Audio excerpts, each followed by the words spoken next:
पहला नाम है कस्वा। कस्वा का मतलब है काबा का गिलाफ। नाम है किंजा। किंजा का मतलब है ज़हीन और कीमती।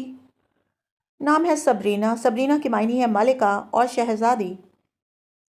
Next name is Ennore. Ennore के मायने है चांद का हाला। नाम है अनाबिया। अनाबिया के मायने है जन्नत का दरवाज़ा। Next name is Anshara. Anshara का मतलब है खुशी और राहत। Next name is Firdaus. Firdaus का मतलब है जन्नत के बाग से। नाम है फ़रीहा। फ़रीहा का मतलब है मसरूर और खुश। नाम है वासिफ़ा। वासिफ़ा का मतलब है काबिल तारीफ़।